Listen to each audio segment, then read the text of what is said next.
ole ole ka channel min lo thlir sak thin tu te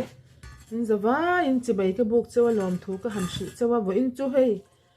anui za thak ya mai thea ma sengin ron mu tir chu ka du box sia voi ui shui hi ka zon na rei to lut tu ka then zol rama hianin awang lut tu ka hei tu in zing kan work na ka mu fu hlau me ka lom te mai sin hei voi ui shui hi ei turin ka ron siam don ani hi kachara kanom lain vainu pakhat hini tin kan in shikhi oma kan ina hian ni tin ron lenga chang chang kan ina te poryak thina chumi ina min shil chu ni a zong thina an ei thina ka nui hi za thei lu tu ka ma sengin min han shil changa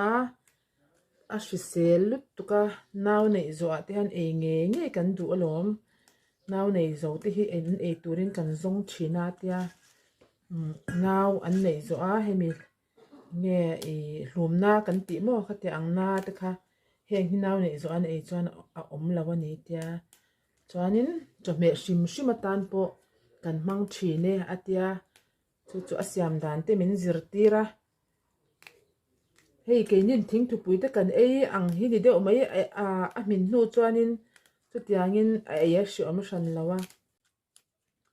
hi ka han mu fu hlau mai a zung lian kan pota kan in bula kan phun nga la nung thei takang mo hi du thu sama chuanin sik chum zelila hei thil zik no kan lang deuh hian a ron chor no piang hi a no thang khamo he ti ang kha ni du thu sama ne ma se kan mu zo lo wangin a chang te nen hianin ka lo siam vet don ni kan pa hi fel ve ko pati ang til mak sak ka siam po hian min ei pui zel fel ta kan ni kan pa hi ti ang ko nga hianin kan shat chian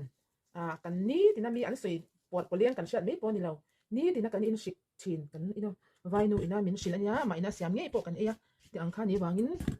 ron ti do na ti ni pon kan me po wa chuanin nu pakhat nge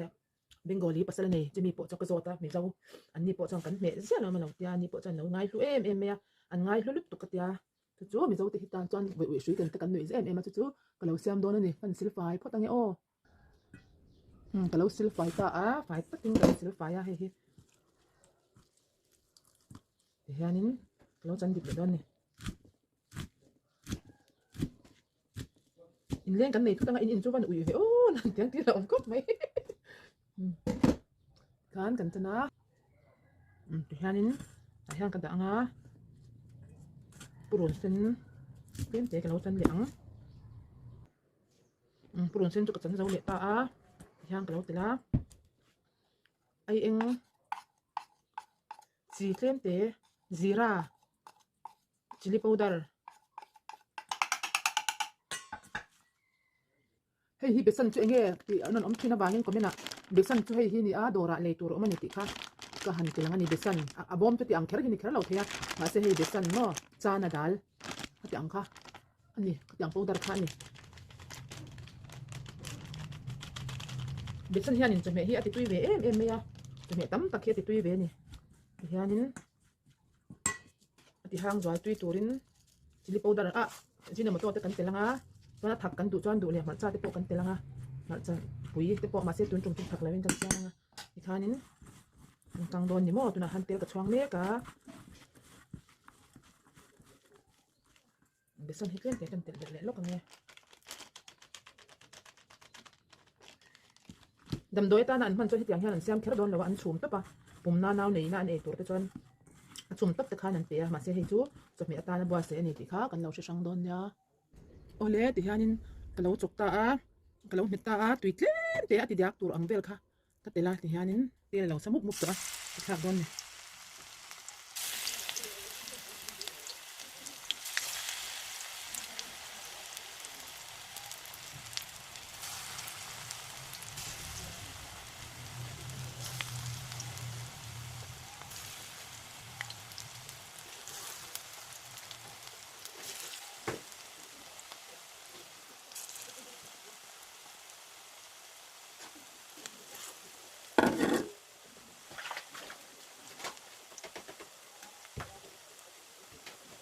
yan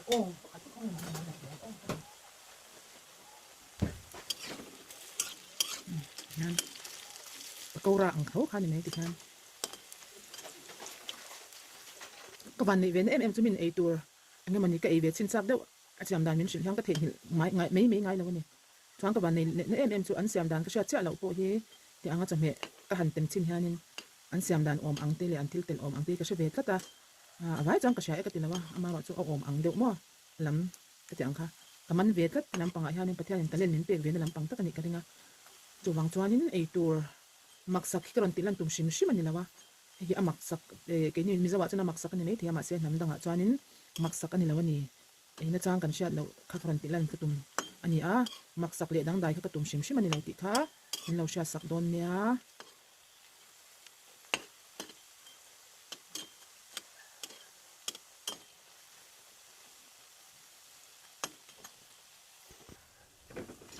lâu mình ta lâu suak cẳng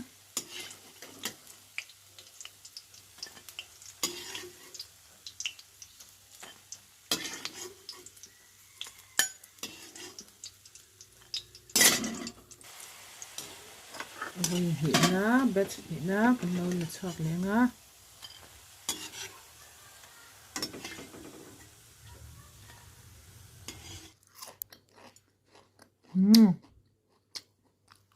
Thế tục ốc ủy khác ấm tỏ đâu.